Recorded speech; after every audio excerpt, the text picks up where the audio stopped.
Много се дразним, светофарите ме спират, това е супер малумно. Супер тъп съм. Стадион Васил Левски. Батьо, това изкачване беше доста тегаво. Отиваме към околовръстното. И мисля, че горе там някъде ще успея да спра. По околовръстното е гадно да се кара. Както виете, бруталните и гадни камиони постоянно просичават около тебе. Колко километра ще направим за 2 часа. Обиколката на Витоша започва след по-малко от 3 седмици, така че не остана никакво време. А какво е точно обиколката на Витоша? Това е Витоша 100. Така е, като минеш по долният ринг на цялата планина Витоша, се получават 100 км. Започнах вече, на колелото съм отгоре, като ще правя градска среда днеска. Ще пробвам тук по велоалеи, да не губа много време с пресичане и чакане на светофари. Целта е да видим горе-долу колко километра ще мина за 2 часа, за да си преценя все пак горе-долу докъде са ми силите, какви сили имам. И оттам нататък вече ще мислиме нещо по-сериозно и въобще ще видим къде съм и какво трябва да постигна. Сложих си това нещо на врата, бандана ли, мандана ли, как се казва. Значи нещо, което съм открил е, че ако съм без него и като се изпота и после като карам бързо, ми се мамата на врата, така че най-добре с нещо е такова. Йо! Булевард България, горе покрай Мола България. Ще минеме. Караме велоалеите, там Парадайс, Марадайс, нагоре към всичко това. После обръщаме в Студентски град. Връщаме надолу, Булевард България, после Вой Георгиев до стадиона. И ще видим, това е една голяма обиколка горе-долу. Ето вече съм на Булевард България. Една голяма обиколка, която ще видим горе-долу за какво има и колко километра ще направим за 2 часа. Айде! Пускаме се, ще ви държа вече в течение. Ето по Каблешков тръгваме. Има велоалей. Газ. Ей, тук е вече Парадайса. Стигам до Парадайс центъра. И продължаваме направо. Стигнаме ли до Дървеница, ще видим вече колко километра и колко време е едната посока на София. И тук съм вече. Ето ги тичачите. Идвам и аз, пичове. Много се дразним, светофарите ме спират, това е супер малумно. Така че ще гледам вече някаква друга спортна среда, да не е градска, защото това нещо много ме дразни. И то не е каране това. Но, сега да видим колко ще направим в градска среда. Стигнахме до зоологическата градина, ето го. Така че там вече долу свършва велоалеята, обръщаме и отиваме надолу към стадион Васил Левски. Така, най-тъпото, стигнахме до тук, за да погледна колко километра съм минал и познайте. Стравата съм и дал пауза и нищичко не сме засекли до тук, нищо, карал съм 20 минути, супер тъп съм. Ама така явно е в началото да му се не види. Ще имаме проблемчета. Йоу! Нищо де. Ще видиме все пак колко ще направим. Ето пак съм на Парадайса. Така че скоро ще се върна и до Мола България. И ще видя горе-долу колко това е разстояние и ще го прибавиме като километри за 20 минути. Ей го Мола България, 4 км до тук, така че смятаме с едни 4 отгоре. Вече сме по Булевард България. И цепиме надолу, което е лесничко. Честно казано, днеска ще направя едно готино леко каране. Йоу! Да загрееме. Но утре се качваме нагоре към планината. Стадион Васил Левски. Мисля да влезна малко в Борисовата градина, защото по тези улици е бати жегата. Много чист въздух, няма що. И заради това влизам малко в Борисова градина да покараме тук 40 минути някъде. До тук 45 минути. Стадион Васил Левски, Борисова градина.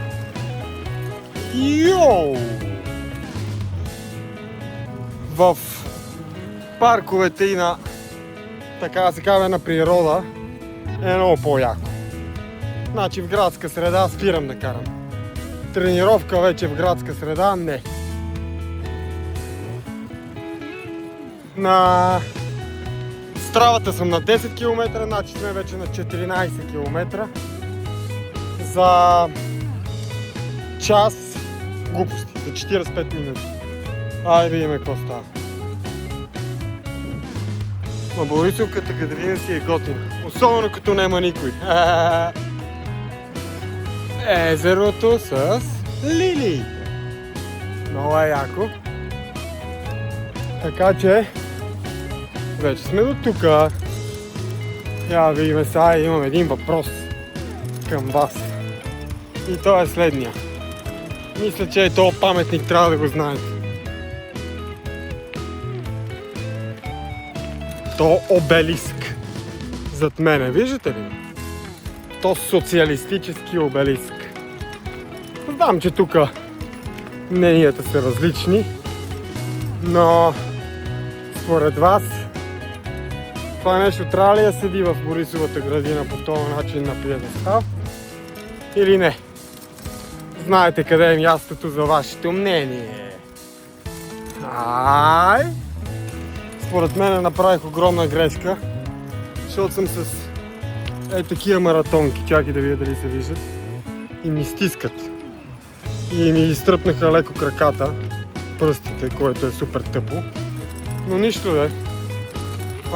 И затова трябва да обърна внимание. Всъщност, с какви обувки трябва да кара. Може би трябва да си купа вече и такива педали, където си със специални обувки. Дайте и тук в коментарите някакви отзиви. Тъпо ли е с такива маратончици? И трябва вече да минем, може би, на професионално. Борисовата градина е много яка. Особено, пак казвам, когато е празно.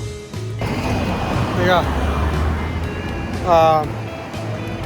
се качваме от тук нагоре и ще отида към околовръстното да повърта малко как трябва, защото тук постоянно спирам, не ме кефи.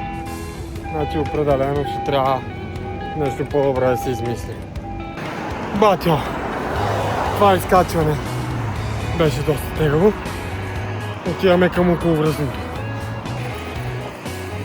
Дървеница сме. 1 час горе-долу карам. Сега ще видя на колко километра съм, че не видях. И ще ви кажа. Нещата са добре. Краката ги чувствам добре. Така че все пак имам някаква вече подготовка, за което съм много доволен. И да видим. 2 часа. Значи за 2 часа, ако успея да мина 30-35 км градска среда, ще съм много доволен. И така, ще пробваме нататъка едни 50 км за колко време ще направим. Ще пробваме и въобще Витоша 100 пътя ще го пробвам до някъде, някакви участъци. На околовръстното съм, хора. Ето там ринг мола. Не знам дали го виждате. Сега ще повърта малко тук. Остават ми около 40 минути каране. Така че да видим. Значи, какво се случва? 1 час и 15 минути някъде. 20 км съм на Стравата. С още 4,24. Давайте, пичове. Значи 30 км за 2 часа е постижимо. Сега ще видим какво става.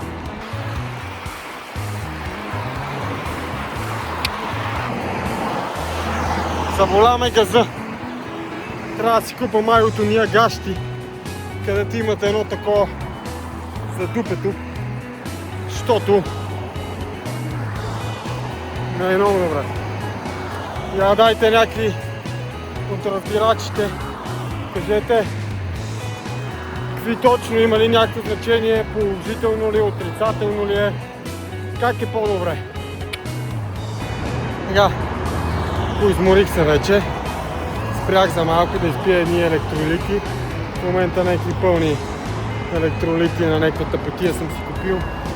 Трябва да си купа някакви хубави, ако знаете какво точно си купа. Час и половина карам. Поизморих се малко, ето казвам. На около 25-30 км съм, на 30 км съм вече горе-долу. Около Връстното карам към Борово и мисля, че горе-долу там някъде ще успея да спра. По около Връстното е гадно да се кара, както виете, бруталните и гадни камиони постоянно прозвучават около тебе. Караш ли в най-дясната лента, тя при нас е най-бързата, защото всичките са бахти барзаците, брат. То не му пръдне, бате. Кола ще кара, бахти бълъците. Както и да е, за тех няма да говорим сега. Та, на около Връстното не е готино да се кара. Лудницата пълна. Ще ходим нагоре някъде към Сапарева баня. Ще гледаме някакви такива дестинации да правиме. И в Искорското дефиле ще пробваме. Там са много изкачванията, но няма значение.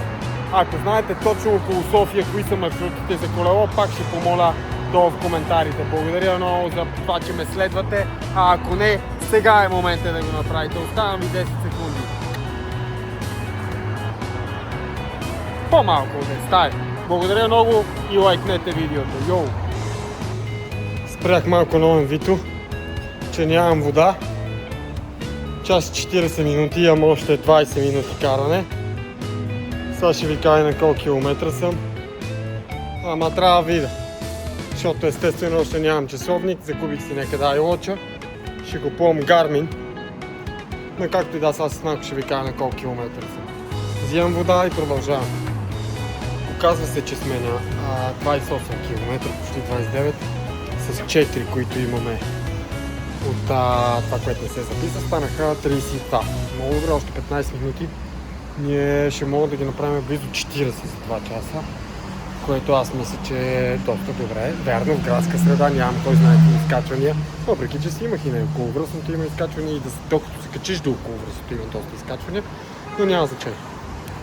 Това е като горе-долу първото каране, утре отиваме вече в гората. Стигнах и до Южния парк, като мисля тук да е абсолютно последната вече спирка. Остават ми 5-8 минути, ще пообикалям малко тук и ще ви кажа точно колко километра направихме за 2 часа. Не е било абсолютно упорито каране, 1-2 леки спирания, както видяхте, така че може това много да се подобрява, но все пак е някакъв ориентир, нали така? Какво направихме? Стравата 33 почти километра и още 4,37 за 2 часа, което мисля, че е супер. Акостирахме в Южния парк като крайна дестинация и сега ще ви кажа няколко неща, които установих. Първо, обувките ми, с които съм много зле. Много зле. Ето тук ми стискат на връзките, изтръпваха ми краката, не е добре. Значи това нещо трябва да го оправим. От гледна точка на сила, електролити и всичко, което трябваше да приемам, мисля, че съм окей. Нямах проблем с това нещо. 2 часа са ми в момента супер за каране. Както виждате, не съм си дал много зор. Направих почти 40 км за 2 часа. Като ако съм по някакъв хубав път, с хубаво колело, не маутинбайк, а с шосейно, за 2 часа, честно казано, мога да изплескам и 60-тичка. Така че това нещо почваме да го апгрейдваме.